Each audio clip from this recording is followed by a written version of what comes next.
Programa livre para todos os públicos.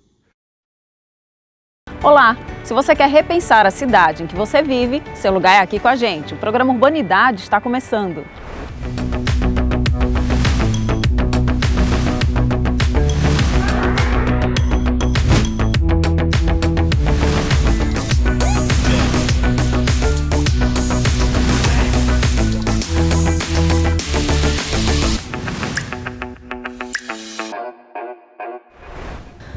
Arquitetura também é um sinal de resistência.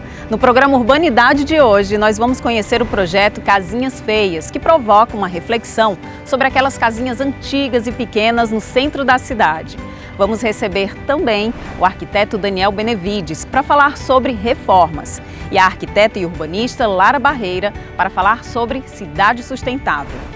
E para começar, a Ayane mostra as mudanças históricas que estão acontecendo em uma das principais avenidas de Fortaleza, a Beira-Mar.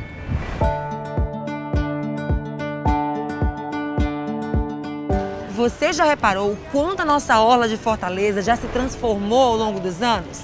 Hoje, ela é muito disputada para moradia, turismo, esporte, lazer, mas nem sempre foi assim.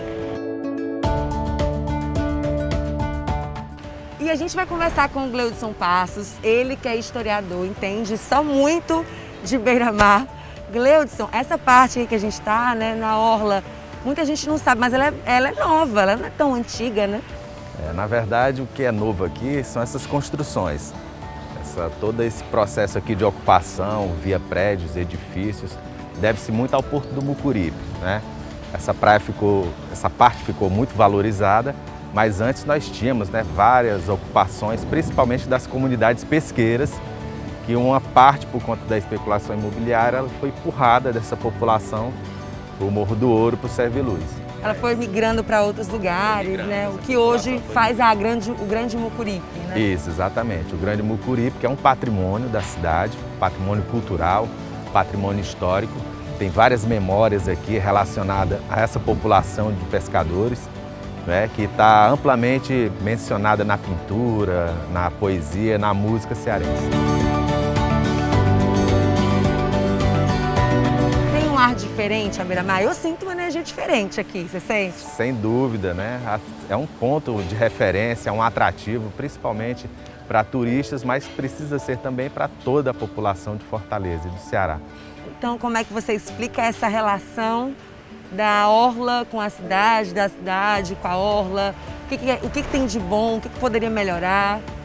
A relação com a cidade de Fortaleza é uma relação íntima, direta, né? Desde os primeiros registros históricos, da chegada dos povos colonizadores pelo litoral, o confronto de colonizadores com os povos nativos, mas sobretudo a referência hoje, essa referência do bem-estar, a referência do lazer, que precisa ser preservada, claro, mas também precisa haver esse contato, essa proximidade com outra parcela da população que está mais para o lado sul da cidade, também para o lado oeste, né? O que você acha que falta ser construído, então, de fato, assim, nessa relação? Aqui, na verdade, já tem, né? Nós já temos vários espaços de referência cultural, né? O acervo sobre o Mucuripe, muitas outros atrativos. O que precisa, na verdade, é de uma maior integração, o que a gente chamaria de políticas públicas, marketing cultural, que pudesse aproximar essa parte da população que está no litoral com a população que está na área sul, na área oeste da cidade de Fortaleza.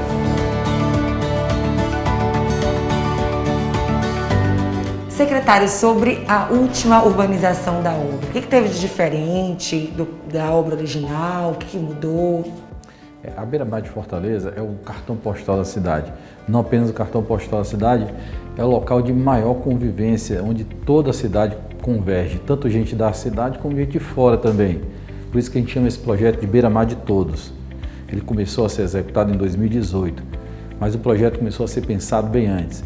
Então foi feito todo um planejamento, um projeto discutido com a sociedade e principalmente com a população que tanto frequenta a Beira-Mar, como aquelas pessoas que sobrevivem, né, que subsistem das atividades econômicas que acontecem ali naquela região. É o vendedor de coco, é o dono de uma barraca de sorvete ou de uma barraca daquelas maiores. Então a gente teve que ter todo, além de um projeto, um planejamento de começar a obra. A gente conversou com todos eles, né, pactuou como é que seriam o funcionamento da beira-mar no depois da obra concluída, isso para que a gente pudesse ter uma execução sem conflitos. E assim aconteceu. Isso tudo foi feito, a gente está com a obra praticamente concluída, né, mais de 97%. Estamos fazendo agora os últimos ajustes nos quiosques para entregar para os novos permissionários. E a beira-mar já é um grande sucesso, né? Ela já tem uma utilização, mesmo antes dela ser completamente concluída, já vinha sendo muito utilizada. Então, é uma obra que demora um pouco de tempo para ser executada, principalmente por essa necessidade de conversar com as pessoas, de pactuar e de fazer tudo combinado, né? Para que a gente não tenha nenhum percalço durante a execução. Se eu for elencar uma coisinha que não tinha e agora tem, por exemplo, o que a gente pode falar de algo que não tinha e agora tem? Nós temos agora uma grande praia na região ali entre o espigão do Náutico e o espigão da Rui Barbosa. Aquela praia, com o tempo, ela já havia praticamente sido suprimida em diversas áreas. Agora a gente tem uma grande praia, um grande calçadão, e isso abriu uma nova praia na cidade. E o interessante, o fenômeno, é que aquela praia está sendo reconhecida pelo fortalezense, até dos bairros ali do entorno, que não frequentavam muito aquela área da beira-mar, mas que agora estão frequentando. Então, é um novo espaço maior, mais organizado e super democrático. Lá coexistem, né, convivem pessoas de toda a cidade de Fortaleza, de fora também, e como eu disse, gente fazendo esporte, gente fazendo negócios, gente consumindo, gente sendo feliz.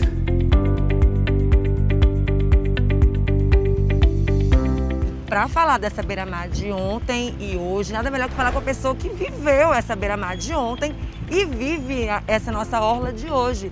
Ela é a Sandra, trabalhou em salão de beleza, hoje trabalha com coco aqui na beira-mar, é super conhecida, né, Sandra? Isso. 22 anos de beira-mar. 22 anos. O que é que mudou, amiga? Eita, mudou muita coisa. Muita gente chegando, muita gente saindo, muita gente se instalando na beira-mar, muitos vendedores saindo, outros também chegando. Como muitas gestões saindo, muitas chegando, né, com melhorias, transformações e crescimento, porque a gente vê hoje essa nossa orla. Quem viu há 2 anos, 3 anos atrás e vê hoje tem um susto, porque vê como ela está e cada dia mais melhorando. Teve essa pandemia, dias difíceis, mas todo mundo que está contando sua história com muita fé, está vendo que aqui onde nós estamos, vendendo, crescendo cada dia mais, o turismo chegando, aquele pessoal que estava nos seus cantinhos lá atrás continuam vindo aqui. Inclusive, você observa que tem mais gente caminhando, você observa que tem mais ciclista. O que você observa daqui? Como é que está o movimento da beira-mar? Tem mais gente caminhando, porque como ela ficou mais extensa, mais larga, mais ampla, ela deu mais comodidade para quem chega aqui, né? Para se sentir mais confortável. As ciclofaixas, desde quando elas começaram a ter esse segmento, elas só trouxe melhoria, não só para quem sai das suas casas, hoje tem a comodidade de circular com suas bikes, e para a gente que trabalha no comércio. Uma das nossas personagens era cabeleireira e hoje trabalha na beira-mar vendendo coco. O que é essa personagem, que essa moça pode aproveitar? É isso, são obras de infraestrutura, mas que no fundo o que elas trazem é isso, oportunidades de vida, oportunidades de emprego e renda, da pessoa recomeçar a sua vida numa nova atividade comercial, além de ser um ponto de encontro das pessoas na cidade, ser um ponto de referência pelo qual a cidade de Fortaleza é conhecida no Brasil e no mundo inteiro. Então o senhor conclui que é uma obra para todos, que ele chama lá a vovozinha, a senhorinha, a criança, o vendedor, o ambulante, o turista. Ele traz todo mundo para aquela orla, para aquele local? É isso. Ocupação mesmo? É isso, é uma obra para todos, né? Desde quem usa a beira-mar para fazer esporte, hoje diversas práticas esportivas estão acontecendo na beira-mar, e até dificuldade para concluir os últimos serviços, porque ela está sendo muito utilizada, e principalmente agora, no pós-pandemia, as pessoas estão indo muito à beira-mar e ela tem sido muito importante também na questão do turismo. Ela é uma chave para que a gente tenha mais turismo em Fortaleza, que vai ser uma atividade econômica muito importante no pós-pandemia, para que as pessoas venham de fora, que as pessoas da própria cidade vão até lá, e diversos negócios, toda uma economia gira no entorno da beira-mar. Então é lazer, é saúde através do esporte e é também emprego e renda através das atividades econômicas do turismo, que existem em função daquela parte da cidade. O nome que foi criado para Beira-Mar, eu aplaudo, porque Beira-Mar de Todas.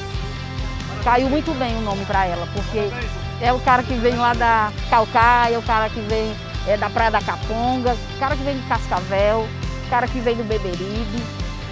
E caiu assim, o cara que vem de São Paulo, a pessoa que vem de São Paulo, o turista que vem do Rio, de Minas. Então ela caiu muito bem com o nome Beira-Mar de Todos, porque ela é uma beira-mar acolhedora. Ela é uma beira-mar acolhedora. E quem vem sente essa brisa arrebatadora, sente o calor humano, o calor cearense. Eu vejo essa beira-mar assim, como beira-mar realmente de todos.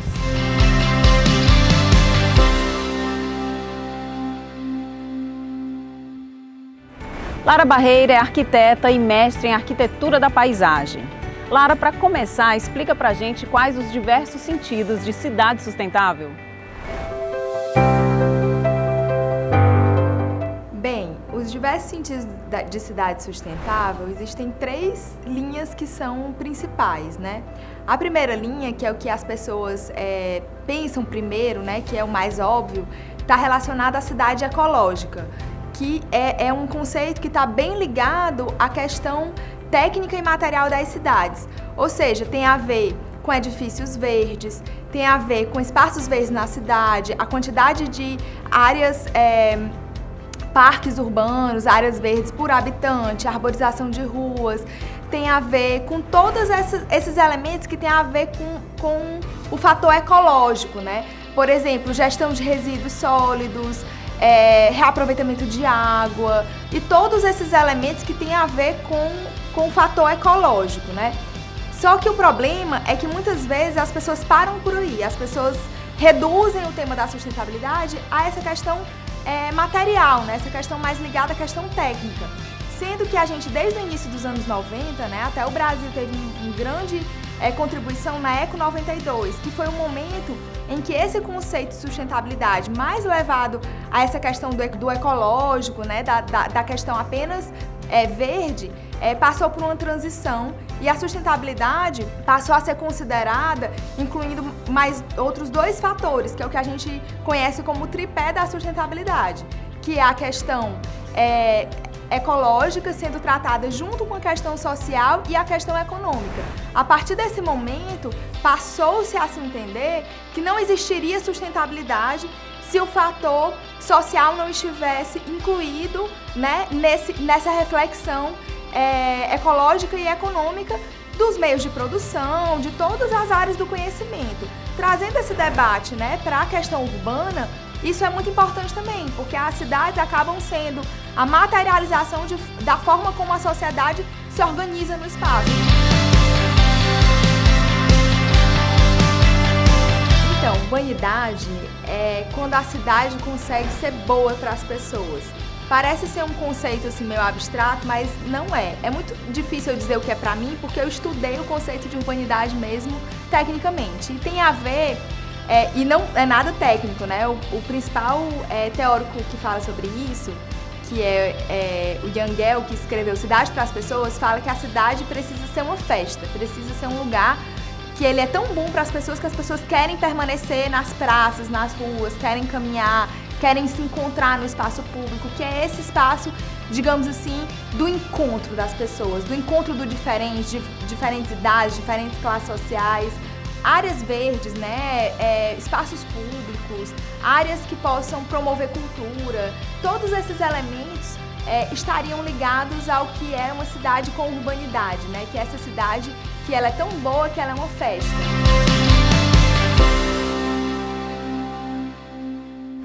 Valeu, Lara, por essa verdadeira aula. Agora a gente vai dar aquela paradinha, né? No próximo bloco, vamos mostrar como aquelas casinhas antigas no centro também merecem ser preservadas. Urbanidade já volta.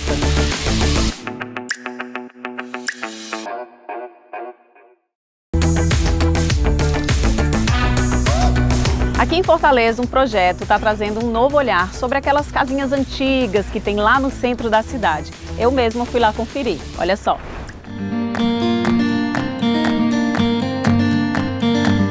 A gente já acompanhou aqui no Urbanidade como as edificações ajudam a contar a história da nossa cidade. E por isso é tão importante preservá-las. Mas algumas passam batido pelo debate patrimonial. É o caso de casinhas como essa. Sabe quem já morou aqui? Frei Tito. A pergunta é, qual seria o motivo do desinteresse? Será que elas não são bonitas o suficiente? É isso que a gente vai tentar entender agora. Após anos morando fora de Fortaleza, quando retornou em 2015, a arquiteta e artista visual Sinira Dalva viu a casa dos avós em ruínas.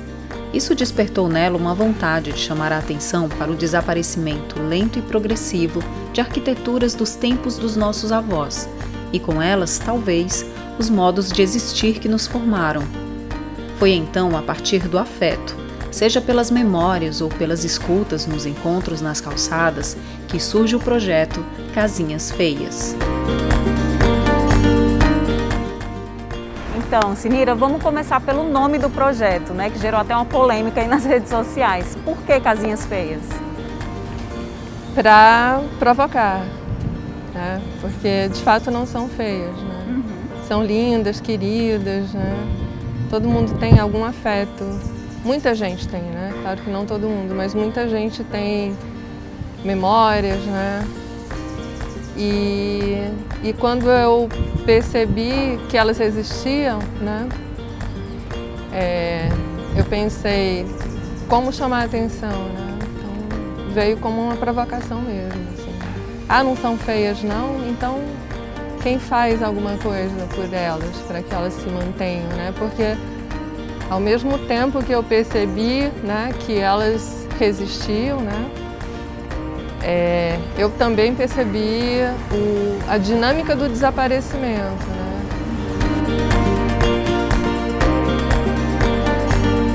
Fala sobre a proposta do projeto. Então, o encontro com essa casinha, né, foi inclusive uma epifania mesmo. Assim, a casa dos meus avós é aqui na Avenida Dom Manuel. Depois de um tempo fora de Fortaleza, eu retorno, assim, uns 5 anos morando fora, e quando eu retorno eu não reconheço mais a fachada da casa. Tinha caído a platibanda e estava desfigurada. E foi muito chocante ver a casa nessa situação. E nesse mesmo dia eu comecei a prestar atenção nas casinhas e o pensamento não parava, né? Várias questões, mas então as pessoas ainda estão lá dentro. Eu olhava, que vontade de entrar e tomar um chá, que saudade dos meus avós, que bonito ver as pessoas nas calçadas. Por que elas ainda permanecem? Aí eu, não, mas olha, elas desaparecem também, os estacionamentos. Então essas daqui estão sendo transformadas em estacionamentos. Então, assim, muita coisa na cabeça, e aí a possibilidade de transmitir esse afeto que me atingiu, né, dividir com outros, né? E o nome é isso, né? O nome é... Se você não acha feia, então... Eu não acho. Eu fiquei na hora, como assim? Então assim, nas publicações nas redes sociais, houve uma reação muito forte ao nome, né? Muitas pessoas não entenderam e se sentiram atingidas, e essa foi a intenção do projeto.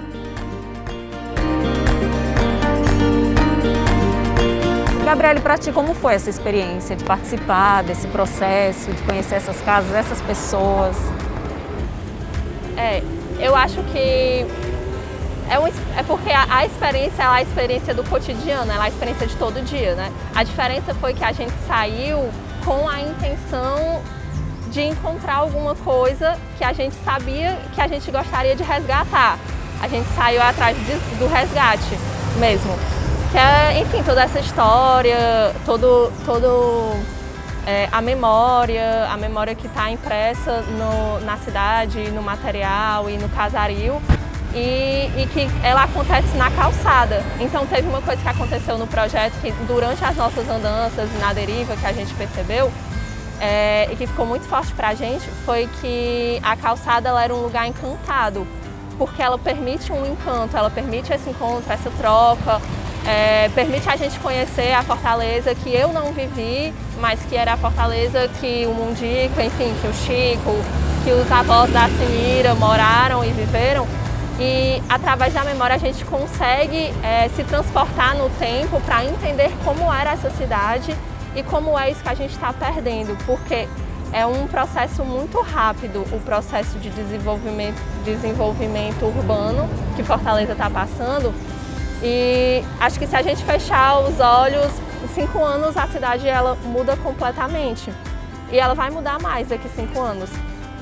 E sair para a rua, sair para a deriva e andar na calçada, sabendo que esse material que a gente estava coletando também era um material para ser entregue para o Museu do Ceará, que a primeira proposta do projeto era a gente conseguir juntar um acervo para doar para o Museu do Ceará como exposição, e por conta da pandemia a gente acabou tendo que voltar ele todo para o meio digital. Então a gente sabia que a gente ia resgatar esses fragmentos de história que elas vão acabar eventualmente.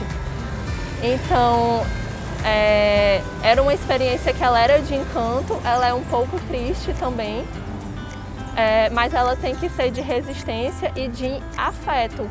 De afeto, não só o afeto carinhoso, mas do afeto de afetar as pessoas mesmo, de afetar essa parceria público-privada, de afetar quem tem o poder aquisitivo para poder talvez mudar o rumo dessa transformação urbana que a gente está caminhando para. Então é uma experiência que eu acho que ela tem que acontecer para todo mundo. Com essa intenção de fazer ver o valor no que pode cair no esquecimento, Sinira registra as conversas nas calçadas e as transforma em vídeos usando a imagem da fachada da casa ou a de seus moradores.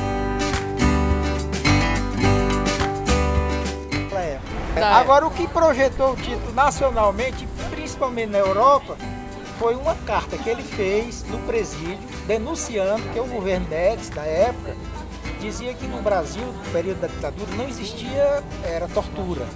Não existia tortura de maneira alguma. Então ele fez uma carta, que até no livro do Frei Beto, ele transcreve essa carta todinha. E aqui no Cristo Rei, na igreja do Cristo Rei, a minha mãe recebeu essa carta na porta da igreja. Aí ele conta, ele relata toda a tortura que ele passou dele, não dos outros, dele lá no presídio Tiradentes, em São Paulo. Naquela época, a gente era jumento, burrinho, né? Carregando água, nas galhas que ele estava em cima do jumento, né? Aí trazia aqueles baldinhos desse tamanho, de madeira, cheia d'água, né? E vendia os burrinhos da rua. Tudo era areia aqui. Era areia. E o negócio de calçamento não, era areia. O avô dela veio aqui para urbanizar a cidade. Ele junto com o Mr. Hall, que tem aquele nome, que tem a Avenida Mr. Hall. Ele veio trabalhar junto com o Mr. Hall. Eles dois urbanizaram Fortaleza. Para conhecer mais histórias, segue lá no Instagram @casinhas.feias. Agora vamos conversar com o arquiteto Daniel Benevides, que também é nosso convidado no episódio de hoje. Daniel, a gente acabou de ver essa matéria sobre o projeto das Casinhas Feias, que defende a preservação de imóveis menores no centro da nossa cidade. Quais as vantagens de um projeto como esse para a nossa cidade?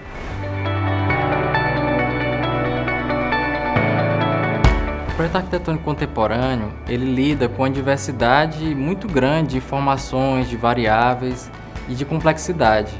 Então, o projeto arquitetônico contemporâneo, ele tem que ser capaz de lidar com essa complexidade crescente que a gente tem na nossa sociedade hoje, né?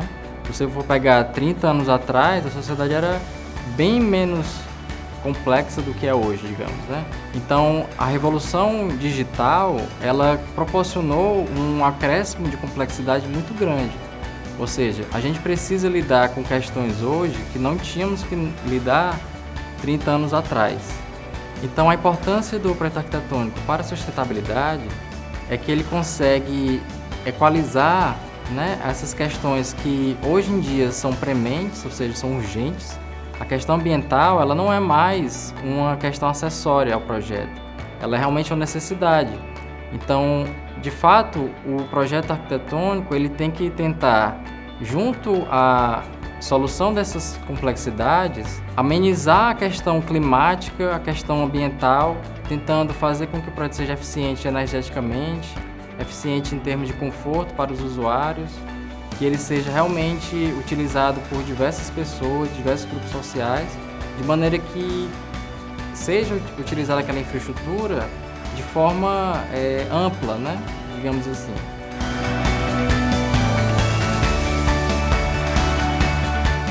A questão de reaproveitamento dos espaços ela é muito importante porque a gente tem muita infraestrutura que está desocupada na cidade e que ela tem possibilidade de ser reutilizada. Ou seja, tem um dado de 2018 que mostra que existiam 160 mil habitações desocupadas para um déficit habitacional de 120 mil famílias. Então, se houver investimento para reabilitar essas edificações, essas infraestruturas urbanas, de maneira que seja utilizada aquela infraestrutura de forma ampla, né? Digamos assim.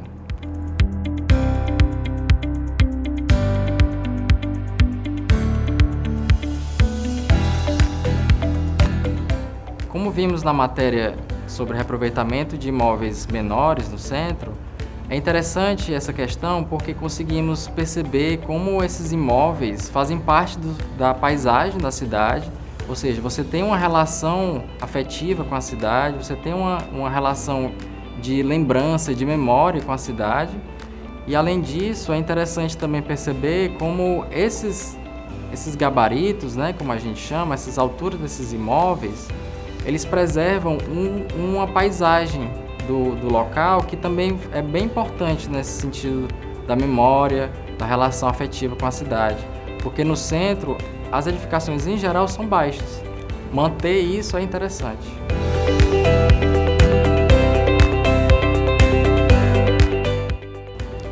Urbanidade, para mim, é a característica de vitalidade que uma cidade tem. Ou seja, quanto mais a cidade proporciona os encontros, proporciona que as pessoas se relacionem dentro da cidade, mais urbanidade essa cidade vai ter.